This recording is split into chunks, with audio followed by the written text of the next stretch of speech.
Hello everyone, আসসালামু আলাইকুম। Welcome to my another blog. কেমন আছো সবাই? আশা করছি আল্লাহর রহমতে সবাই অনেক ভালো আছো। আমরাও আলহামদুলিল্লাহ ভালো আছি। এই ব্লগটা আপলোড করতে একটু দেরি হয়ে গেল। এটা কিন্তু মায়ের বাসার ব্লগ ছিল। এখন তো মায়ের বাসা থেকে চলেই আসছি, ভাবলাম ব্লগটা আপলোড করে দেই। মায়ের বাড়িতে বেশ কয়েকদিনই ছিলাম, বাট রোজ তো আর ভিডিও করা ব্লগ করতে ইচ্ছে করে না। তো ভাবলাম আরেকটা দিনের ব্লগ তোমাদের সাথে শেয়ার করি। সেদিন সকাল সকালেই 3 বোন আর আম্মু মিলে বের হয়ে গেছিলাম। এখানে খুব সুন্দর একটা নার্সারি আছে, আর সব ধরনের রাজশাহী আম এখানে পাওয়া যায়। এই নার্সারিটা আমার কাছে এত ভালো লাগছে, কি বলবো, একেবারে হাতের কাছে আমগুলো দেখছিলাম, ভালোই লাগছিল। আর প্রত্যেকটা গাছে কিছু কাগজ ঝুলানো ছিল সুতো দিয়ে। আমি আম্মুকে বলছিলাম যে আম্মু এটা কি তাবিজ ঝুলিয়ে রাখছে? পর আম্মু বলল না, এখানে প্রত্যেকটা আমের নাম লিখে রাখছে। আমি একটু ভয় পাইছিলাম আর কি। এখানে বিভিন্ন জাতের আম আছে, বিভিন্ন কোয়ালিটির, ছোট বড়, মিষ্টি, টক, সব ধরনের আমই আছে। এখানে আম সহ গাছ কিনে নিয়ে যেতে পারবা, তারপর বাড়িতে গিয়ে লাগালেই খুব সুন্দর আম হবে। আমার কাছে তো নার্সারিগুলো খুব ভালো লাগছে, আমি নিয়ে আসতাম লাগানোর জন্য, বাট এখানে তো আম গাছ লাগানোর মতো আমাদের জায়গা নেই, এই জন্য নিয়ে আসিনি। কিন্তু আম কিন্তু কিনে নিয়ে আসছি, পিওর রাজশাহীর আম। আর আম গাছের সাথে কিন্তু বিভিন্ন ধরনের লিচু গাছ ছিল। এটা মূলত আম ও লিচুর নার্সারি বলা যায়। এখানে রাজশাহীর সব ধরনের বিখ্যাত আমগুলো ছিল, হিমসাগর, তারপরে গোপালভোগ, রূপালী, আরও বিভিন্ন ধরনের আম ছিল। আমাদের সবচেয়ে বেশি পছন্দ হিমসাগর আর রূপালী আম, এই জন্য আমরা সেই ধরনের আমই নিছি। 10 কেজি রূপালী আম আর কিছু নিছি হিমসাগর। আমগুলো খুব ভালো ছিল, দেখেই মনে হচ্ছিল যে আমগুলো মাত্রই গাছ থেকে পেড়ে নিয়ে আসছে। অনেকগুলো আম আর লিচু কিনে দেন চলে আসলাম দোকানে লাচ্ছি খাওয়ার জন্য। এটা কিন্তু আমার আব্বুর দোকান, আবদুল্লাপুর মেন বাস স্ট্যান্ডে দোকানটা। লাচ্ছি, কফি, কোল্ড কফি, সব ধরনের কফি, মজার মজার অনেক ধরনের ড্রিঙ্কস পাওয়া যায়। যেহেতু খুব গরম ছিল, তো আমরা ফার্স্ট লাচ্ছি খেয়েছি, দেন কফি খেয়েছি। এখানে তো এবার লাচ্ছি খাচ্ছে, তার যে কি ভালো লাগছে এত গরমের মধ্যে লাচ্ছি, তার এক্সপ্রেশন দেখে বোঝা যাচ্ছে। নার্সারি থেকে আমরা এই আম আর লিচুগুলো নিয়ে আসছি। খেতে মাশাআল্লাহ ভালোই ছিল, একদম মনে হচ্ছিল গাছ থেকেই পেড়ে খাচ্ছিলাম। তোমরা আবদুল্লাপুর যারা আছো তারা খেতে পারবে, প্রবলেম নেই, কাছাকাছি আছে। বাট দূর থেকে তো আনা পসিবল হয় না, অনেক দূর।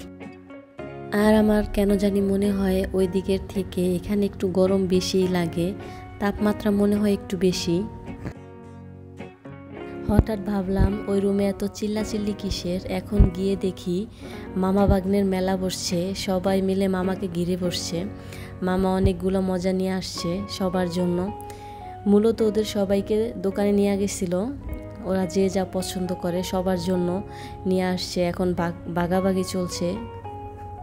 এখানে 2 মামা মিলে বাগনা বাগনিদের মজাগুলো ভাগ করে দিচ্ছে, নয়তো তো মারামারি লেগে যাবে, তাহলে আবার আরেক সমস্যা। এইসব দেখলে না ছোটবেলাগুলো মনে পড়ে যায়। বাচ্চারা কি অস্বাস্থ্যকর জিনিসের জন্য কতটাই বায়না ধরে, এই মজাগুলো তো আসলে একটু ভালো না। এগুলো যতটা কম খাওয়া যায় বাচ্চাদের জন্য ততটাই ভালো। তো কি আর করার, মামার কাছে আবদার করে মামা নিয়ে আসে, যদি খেতে না দেয় তাহলে তো প্রবলেম। নানু বাসায় গেলে কোনো বারণই চলবে না, সব আবদারই মানতে হবে, তখন কেমন যেন বাচ্চাদের ভয়ভীতি চলে যায়। আসলে বাচ্চারা এই ধরনের চকলেট, চিপস, জুস এগুলো কিন্তু সব কিছু অনেক বেশি পছন্দ করে। আর আমি মূলত মনে করি বাংলাদেশে সব কিছুই কিন্তু অস্বাস্থ্যকর। বাসার তৈরির জিনিস ছাড়া আমি বাইরের কোনো জিনিস খেয়েই সেরকম ভরসা পাই না। তো কি করার, মাঝে মাঝে তো খেতেই হয়। প্রচুর গরম বলে আবার আইসক্রিম নিয়ে আসছে।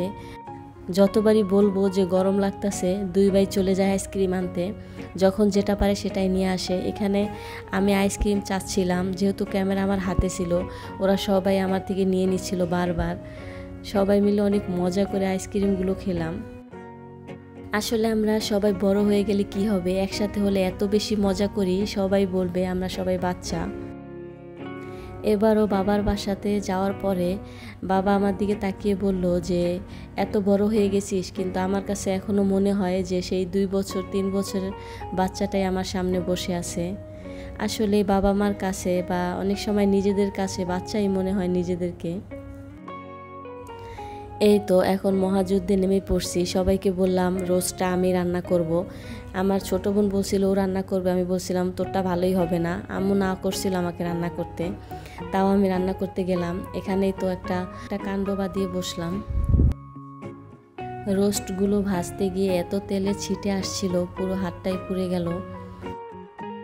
প্রথম যখন লেগ পিসগুলো দিলাম, তারপর তো আমি পুরা বাসায় দৌড় যে আম্মু আমি তো ভাজতে পারবো না, আমার হাত পুড়ে গেছে। তো দেখলাম আম্মু পুরো রোস্টগুলো ভেজে দিয়ে গেল। তারপর বললাম যে আমি রান্না করব। আসলে রোস্টটা রান্না সবাই পছন্দ করে খুব আমার হাতের, এই জন্য ভাবলাম সবাইকে খুশি করতে কার না ভালো লাগে। আর নিজে রান্না খেয়ে যখন সবাই ভালো বলে, তখন কিন্তু রান্না করার জন্য একটা আগ্রহই বেড়ে যায়। তাই আমি যেখানেই যাই রোস্টটা কিন্তু আমিই রান্না করি সব সময়।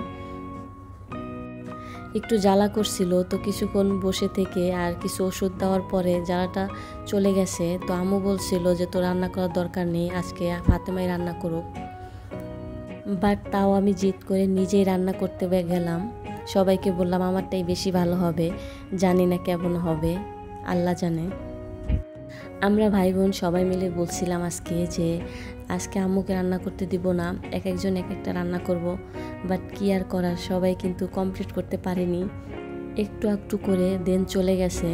মূলত কাজটা আম্মুকেই করতে হয়, বাট আমরা তো বলি যে করব, বাট করা হয় না লাস্টে। আর আমি তো বলে একবারে হাত পুড়িয়ে বসে রইলাম, কি একটা অবস্থা হয়ে গেল। আর মায়ের বাসাতে গেলে মনে হয় আবার ছোটবেলাতে চলে আসছি। এত বেশি আনন্দ হয়। 3টা বোন, 3টা বোনেরই কিন্তু 6টা বাচ্চা, আল্লাহর রহমতে। সবাই এত দুষ্টু, তাও দেখা যায় ওদের সাথে আমরা অনেক সময় বাচ্চা হয়ে যাই।